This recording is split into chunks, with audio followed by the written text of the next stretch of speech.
नमस्कार। वैदिक एस्ट्रो केंद्र में आपका हार्दिक स्वागत है।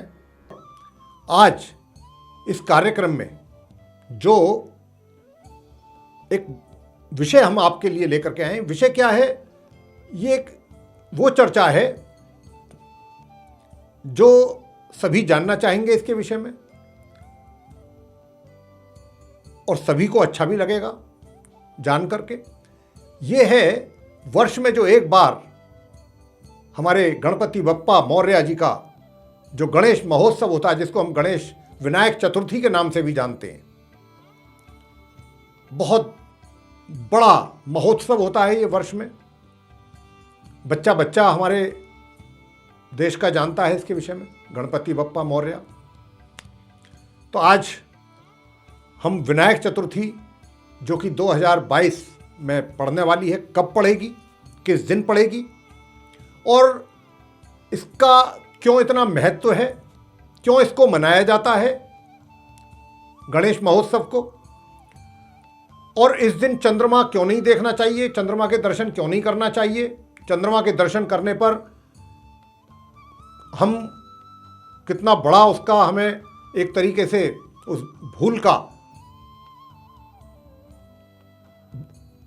वो दोष माना गया है, काफ़ी उसकी हमें सज़ा मिलती है अलग अलग तरीके से। वो भी उसकी बात हम करेंगे इस चर्चा में।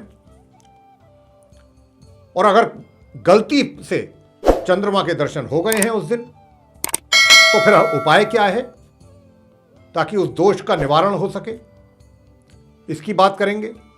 साथ ही बात करेंगे कि गणपति बप्पा जी की जो मूर्ति है उसकी स्थापना कैसे की जाएगी, उनका विसर्जन कैसे होगा, और पूजन की विधि क्या रहती है। ये सारी बात की चर्चा बहुत शॉर्ट में करेंगे आपसे। आप वीडियो को अंत तक देखें, और अंत में हम आपको गणपति बप्पा जी की जो मूर्ति स्थापना का शुभ मुहूर्त है उसके विषय में भी जानकारी देंगे। तो आप इस चर्चा को अंत तक देखें और इसका आनंद लें और जानकारी प्राप्त करें। तो आइए चर्चा हम आरंभ करते हैं साथियों।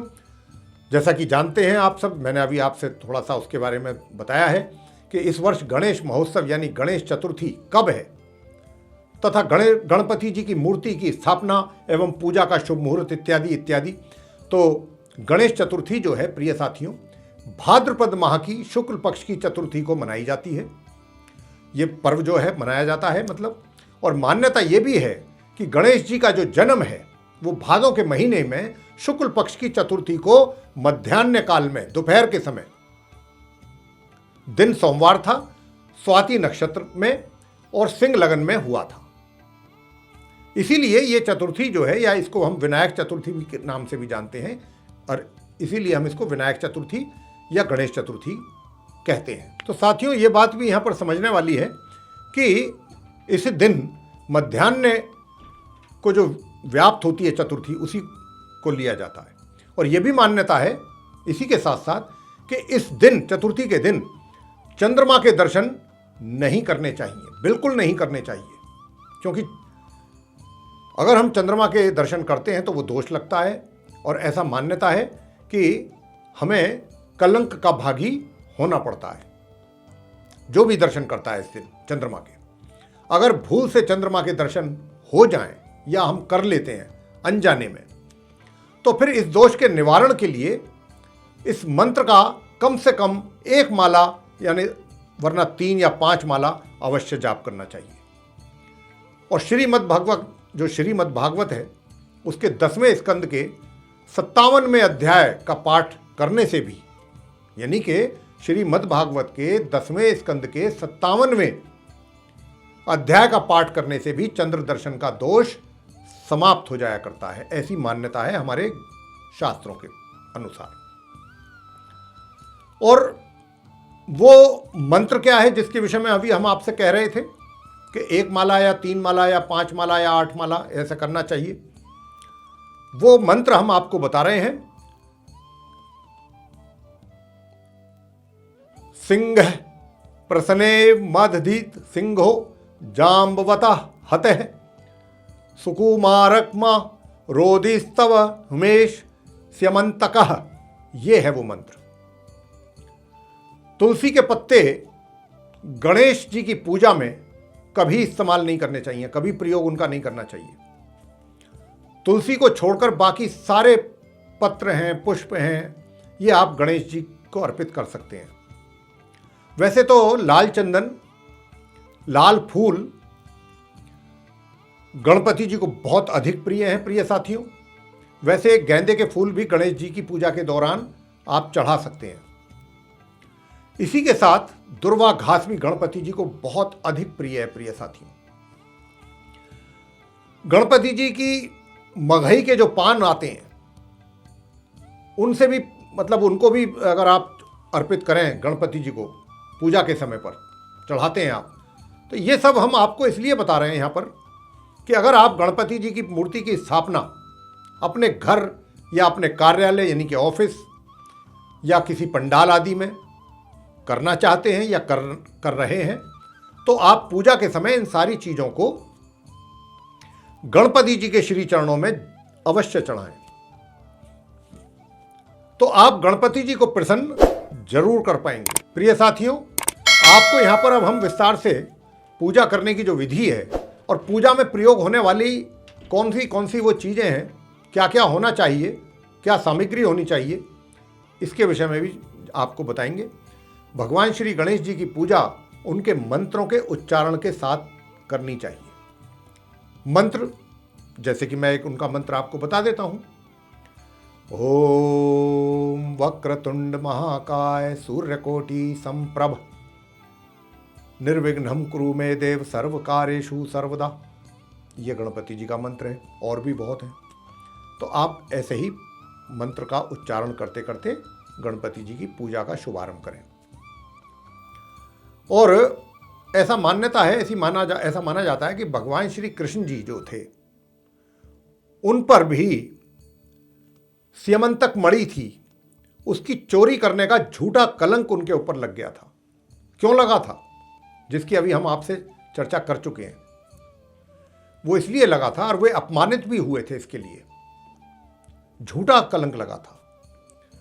नारद जी ने उनकी ये दुर्दशा देखी तो देख करके भगवान कृष्ण जी को बताया कि भाई उन्होंने भाद्रपद माह की जो शुक्ल पक्ष की चतुर्थी है, जिस दिन गणपति जी का जन्मदिन होता है, जयंती होती है, जो हम विनायक चतुर्थी के रूप में मनाते हैं, उस दिन को गलती से चंद्र दर्शन आपने कर लिया था। ये नारद जी ने भगवान कृष्ण जी को बताई ये बात कि आपने गलती से गणेश चतुर्थी वाले दिन चंद्रमा के दर्शन किए हैं, जिसके कारण आपको ये कलंक लगा है और आप अपमानित भी हुए हैं। ये बात नारद जी ने उनको बताई, इस बात का एहसास कराया और इसीलिए वे अपमानित हुए हैं। ये बात नारद जी ने कही भगवान कृष्ण जी को। नारद जी ने उन्हें यह भी बताया कि इस दिन चंद्रमा को गणेश जी ने शाप दिया था। ऐसा इसलिए होता है कि चंद्रमा शापित हैं गणपति जी के द्वारा, इसलिए जो इस दिन चंद्र दर्शन करेगा या करता है उस पर झूठा कलंक किसी ना किसी चीज का लगता है, झूठा आरोप लग जाएगा। नारद जी की सलाह पर भगवान श्री कृष्ण जी ने गणपति जी के चतुर्थी के दिन गणेश चतुर्थी का व्रत किया और फिर वे दोष मुक्त हुए। इसीलिए इस दिन पूजा का, जो गणपति जी की पूजा होती है, पूजा एवं उनका व्रत करने से व्यक्ति को झूठे आरोपों से भी मुक्ति मिलती है। ये भी एक उपाय है जो आप कर सकते हैं। पूजा की विधि तो बहुत सिंपल है कि देखिए, संकल्प लेना है, सर्वकर्म सिद्धाय सिद्धि विनायक पूजान मनहम करिष्ये, ऐसा बोलते हुए संकल्प लेना है। और सामग्री क्या क्या होगी, धूप, गंध, चंदन, पेस्ट, 21 लड्डू मोतीचूर के या फिर मोदक, अक्षत, फूल, हल्दी, कुमकुम, दुर्वा घास, मगही के पान, धूप, दीप, दीपक, देसी घी और नैवेद्य। इसके बाद आप गणपति जी का चालीसा पढ़ सकते हैं, गणपति चालीसा, या फिर गणपति जी स्तोत्र कर सकते हैं आप, गणेश स्तोत्रम, वो पाठ करें आप, और गणपति जी की उसके उपरांत आरती जरूर करें। परिवार के प्रत्येक सदस्य गणपति जी के हाथ में अक्षत रखें और उनको वहां से सीधे हाथ की तरफ अपने थोड़ा सा खिसकाएं उनकी मूर्ति को। ये कार्य आपको उत्तर पूजा के दौरान करना है, जब उत्तर पूजा जिसका नाम होता है उसके दौरान ये कार्य आपको करना है। इसके बाद ही विसर्जन करने की जो प्रक्रिया होती है वो आरंभ होती है। प्रिय साथियों, इस गणेश महोत्सव के दौरान मूर्ति की जो स्थापना है गणपति जी की, उसके दौरान उनकी प्राण प्रतिष्ठा षोडशोपचार के दौरान, षोडशोपचार पूजा की विधि होती है, उसके दौरान किया जाता है। वैसे तो मूर्ति जो विसर्जन है मूर्ति का, वो अनंत चतुर्दशी के ही दिन किया जाना चाहिए, ऐसा हमारे शास्त्रों का मत है। क्योंकि यह महोत्सव जो है चतुर्थी से आरंभ होता है गणपति जी की, जिस दिन उनकी जयंती होती है गणेश चतुर्थी, और वहाँ से आरंभ होकर के ये फिर चतुर्दशी तक चलता है। लेकिन आप अगर विसर्जन अनंत चतुर्दशी से पहले ही करना चाहते हैं तो हम आपको वो भी बता देते हैं कि कब आप मूर्ति का विसर्जन करें या कब कर सकते हैं मूर्ति का विसर्जन, उसका क्या विधि है, क्या हिसाब है। मूर्ति स्थापना से, जिस दिन आपने मूर्ति की स्थापना की है अपने घर में, ऑफिस में या पंडाल में, जहाँ पर भी, उसके 1.5 दिन के बाद का आप विसर्जन कर सकते हैं। कहीं कहीं 1 दिन का भी होता है और फिर 1.5 दिन का भी है, 1.5 दिन का भी विसर्जन कर सकते हैं मूर्ति स्थापना से। और तीसरे दिन भी विसर्जन किया जा सकता है स्थापना के, 5वें दिन का भी विधान है और 7वें दिन का भी है। ध्यान ये रखना है कि गणपति जी की पूजा के साथ माँ गौरी की भी पूजा करना ना भूलिएगा, उनकी पूजा भी अवश्य करिएगा, माता गौरी की। अब ये षोडशोपचार आप सोच रहे होंगे कि क्या है।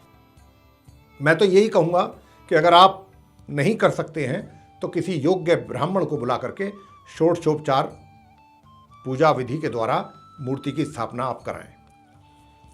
षोडशोपचार का हमारे हिंदू धर्म में बहुत महत्व होता है साथियों।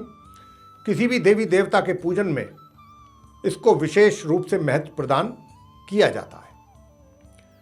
और षोडशोपचार अर्थात वे 16 तरीके होते हैं, मेथड, जिनसे देवी देवताओं का पूजन जिनके द्वारा किया जाता है, उन 16 तरीकों के से, मेथड से। और षोडशोपचार जो है पूजन में, ये निम्न 16 तरीके से विधि पूर्वक जो पूजन किया जाता है वो इस प्रकार है। सबसे पहले प्रभु का, भगवान का ध्यान और उनका आवाहन मंत्रों और भाव द्वारा, मन के भाव और मंत्र, जैसा हमने आपको मंत्र बताए अभी, उनके द्वारा भगवान का ध्यान। आवाहन का अर्थ है कि भगवान को आप अपने पास बुलाना चाहते हैं, बुला रहे हैं, आवाहन का मतलब ये होता है। दूसरा है आसन, यानी कि भगवान की प्रार्थना कीजिए कि वे आसन पर आकर के विराजमान हो। तीसरा है पादम, यानी कि पादम हो गया या फिर अर्धय हो गया, दोनों का एक ही मतलब है, और वो है भगवान को स्नान कराना। चौथा है आचमन। आचमन क्या होता है? मन, कर्म और वचन से शुद्धि। आचमन का अर्थ है कि अंजलि, यानी कि इस तरीके से जल लेकर के उसको पीना, इस तरीके से, और यह शुद्धि के लिए किया जाता है। आचमन 3 बार किया जाना चाहिए। और जैसा मैंने कहा कि प्रभु को स्नान, इष्ट देवता जो हैं यानी भगवान को शुद्ध जल से स्नान कराना चाहिए। उसके पश्चात पहले शुद्ध जल से या गंगा जल से स्नान कराएं, उसके बाद कराएं पंचामृत से स्नान।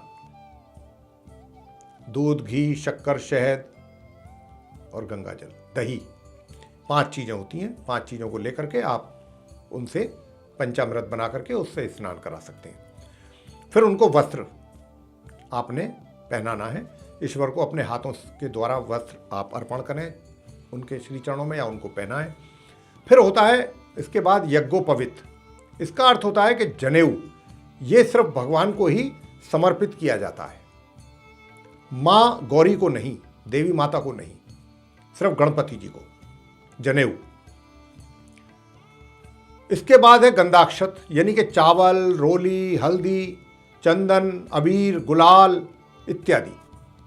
इसके बाद पुष्प, फूल, माला, जो भी आप जिन देवी या देवता जी का पूजन कर रहे हैं, जैसे गणपति जी की बात हो रही है यहाँ पर महोत्सव की, तो गणपति जी को आप फूल मालाएं चढ़ाएं, पुष्प चढ़ाएं, ये सब चीज़ें उनको चढ़ाएं, दुर्वा घास चढ़ाएं, ऐसा ये आप जो उनको पसंद है उनके पसंद के फूल उनको अर्पित करें, जिनका हम जिक्र कर चुके हैं अपनी चर्चा में। धूप बत्ती जलाएं, शुद्ध देसी घी का दीपक जलाएं, नैवेद्य भगवान को उनकी पसंद की मिठाई का जरूर भोग लगाएं, मोदक हैं या मोतीचूर के लड्डू हैं।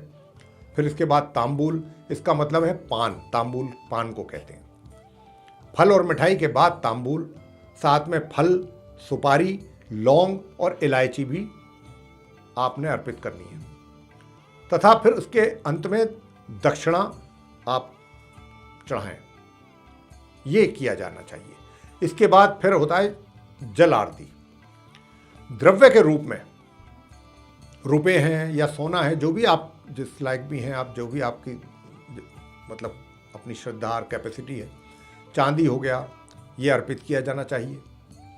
आरती पूजा के अंत में धूप, दीप, कपूर से की जानी चाहिए। इसके बिना पूजा अधूरी मानी जाएगी, ये भी बात है। आरती में 1, 3, 5, 7 बत्तियों वाला दीपक ही प्रयोग किया जाना चाहिए, यानी कि 1 बत्ती का हो या 3 का बत्ती का हो या 5 का या फिर 7 बत्तियों वाला दीपक ही प्रयोग किया जाना चाहिए, ये बात ध्यान में रहनी चाहिए। अंत में फिर क्या है, मंत्र है। मंत्रों द्वारा हाथों में फूल लेकर के भगवान को पुष्प समर्पित किए जाने चाहिए। मंत्र हम आपको उच्चारण करके बता चुके हैं। फिर है प्रदक्षिणा। इसका अर्थ होता है परिक्रमा। आरती के उपरांत जो है भगवान की परिक्रमा क्लॉकवाइज करें, जैसे घड़ी की सुइयां चलती हैं, ऐसा करना है। और उसके बाद प्रभु की स्तुति में क्षमा प्रार्थना, यानी कि हम बच्चों से कोई भूल या कोई गलती भूल चूक हुई है तो प्रभु, या हमसे कोई अपराध हुआ है तो आप हमें अपना बच्चा जान करके क्षमा करें। या कोई पूजा में कोई त्रुटि रहती है हमारी, ये रह गई है तो आप हमें क्षमा करिएगा अपना बच्चा समझ करके। अंत में ये स्तुति करनी होती है। तो इस प्रकार ये है विधि गणपति जी को। अब हम आपको बताने जा रहे हैं कि वो पूजा का शुभ मुहूर्त जिसमें कि आप गणपति बप्पा की मूर्ति की स्थापना आपको करनी है, उस शुभ मुहूर्त में, उसकी बात अब हम आपसे करने जा रहे हैं। ये हमने सब आपको बताया कि विनायक चतुर्थी कैसे मनाई जानी चाहिए, गणपति जी की कैसे मूर्ति स्थापना करनी चाहिए, विसर्जन करने का क्या विधान है, कैसे है, कब किया जाता है, पूजा की क्या विधि है, ये सारी चीज़ों के विषय में हमने आपको जानकारी दी है। अब हम जो आपको बताने जा रहे हैं, ये बताने जा रहे हैं कि गणेश चतुर्थी जिसको हम विनायक चतुर्थी के नाम से भी जानते हैं, ये है किस दिन। तो ये इस वर्ष 31 अगस्त सन 2022 दिन बुधवार का होगा, जिस दिन होगी ये। और शुभ मुहूर्त का जो समय है गणेश पूजन के लिए, मध्याह्न यानी कि दोपहर का मुहूर्त, ये प्रातः 11:04 से लेकर के दोपहर 1:37 तक रहेगा शुभ मुहूर्त, जिसमें आप गणपति बप्पा की मूर्ति की स्थापना कर सकते हैं। ये शुभ मुहूर्त की कुल समय अवधि होगी 2 घंटा 33 मिनट। और वो समय जब आपको चंद्रमा के दर्शन नहीं करने हैं, वो कौन सा समय है, तो बताना चाहेंगे कि 30 अगस्त को, प्रिय साथियों, 30 अगस्त सन 2022 को शाम 3:35 से लेकर के रात्रि के 8:38 तक आपको चंद्र दर्शन नहीं करने हैं 30 अगस्त को। और इसके बाद 31 अगस्त सन 2022 को प्रातः 9:26 से लेके, प्रातः 9:26 से लेके रात्रि के 9:10 तक आपको चंद्र दर्शन नहीं करने हैं। और प्रिय साथियों, जैसा हमने कहा कि चतुर्थी के दिन तो उनकी स्थापना होती है मूर्ति की, और अनंत चतुर्दशी को विसर्जन करने का विधान है। अब ये अनंत चतुर्दशी कब है? अनंत चतुर्दशी है 9 सितंबर सन 2022 दिन शुक्रवार को।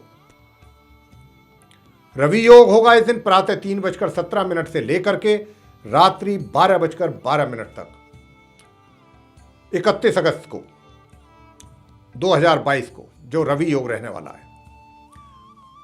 और ये योग तिथि, वार, नक्षत्र आदि से संबंधित कोई योगों को, दोषों को भी दूर करता है। ये हम आपको हमेशा शुभ मुहूर्त की जब बात करते हैं, शुभ मुहूर्त लेकर के आते हैं मंथली, तो उसमें हमेशा जब रवि योग के विषय में बात करते हैं तो बताते हैं कि जिस दिन रवि योग होता है और जिस समय में रवि योग होता है, अगर उस दिन किसी शुभ मुहूर्त में मान लीजिए तिथि का दोष पड़ रहा है या कोई वार, जैसे कि बुधवार पड़ गया, मान लीजिए बुधवार को वो नहीं होना चाहिए शुभ कर्म, लेकिन वो बुधवार पड़ गया, या नक्षत्र कोई दूसरा पड़ गया, किसी और नक्षत्र में कार्य होना चाहिए लेकिन नहीं है वो नक्षत्र, कोई दूसरा नक्षत्र है, तो इस तरीके का कोई कुयोग अगर बन रहा है, लेकिन साथ में अगर रवि योग भी है तो इस तरीके के जो ये कुयोग होते हैं, रवि योग उनको नष्ट कर देते हैं, समाप्त हो जाते हैं, उन दोषों को दूर कर देते हैं।